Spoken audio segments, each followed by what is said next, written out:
there's a new album out, or it's coming out here in a couple of weeks. It's called 11 Songs.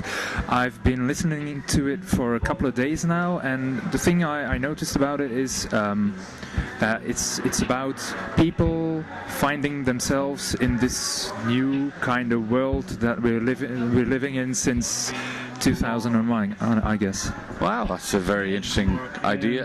That's the world we are living in since 2001. I'm trying to understand how that's what you hear on the record. I don't really understand that. It's not what I was thinking about when I made the record. So perhaps I'm misinterpreting things. No, not at all. You're perfectly entitled to. If two people stand in front of the same painting, they will both see completely different things. And it's exactly the same with records. It's exactly the same with songs. I don't really think about the album in this way. And yet, I suppose, I always like to write my songs based on how I feel about the world at that moment, so it's very possible. I would love it if you would give me some examples, though, because I don't quite... The thing is, it's sometimes it's about angst in I'm on Your Side, for instance. It's about people who just don't care a lot anymore because of new technologies and being on themselves and being more. It's a more ego-driven world at this moment, and that's the message I get from the songs now. That's certainly the message in one or two songs. That's definitely the message in Fire. Fire is definitely. Fire is probably the angriest song I've written in a long time. I don't write too many angry songs.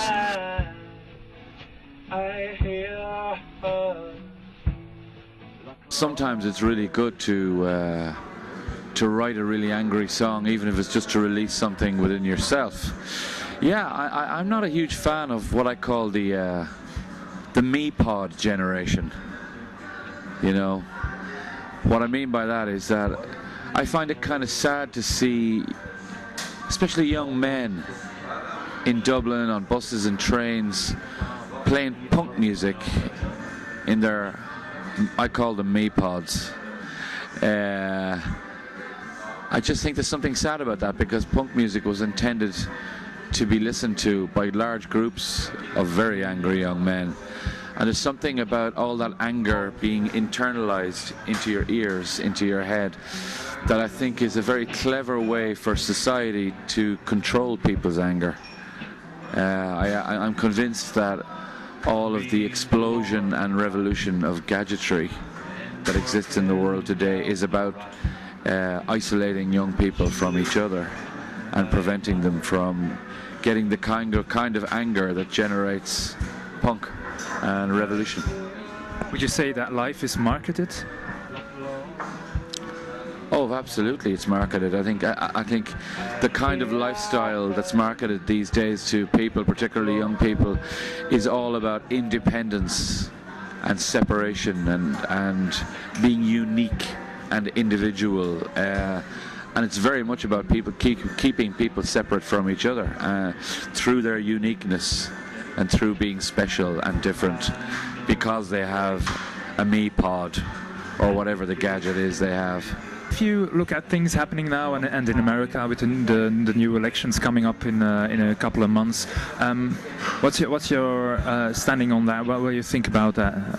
Is it going to change for better or for worse?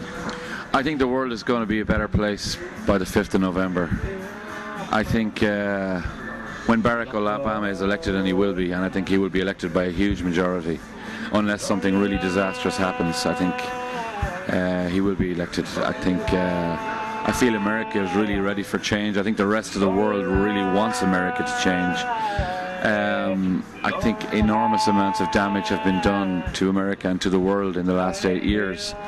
And enough is enough. It's time for change now. And I was in Chicago in 2004 when Barack Obama made his big speech at the Democratic Convention, and it was the first time that people outside of Illinois heard him, and it was incredible. It was incredible that this one speech, all of a sudden everybody in America was talking about this man, And here he is. And I don't think people, even in America, I don't think people can really sense the huge change that it means, not just for the end of the Bush-Cheney era, but more importantly, the huge change in the psyche of America, that an African American becomes president of that country. I think it's a phenomenal development, which I think will be for the better of not just America, but for the whole world.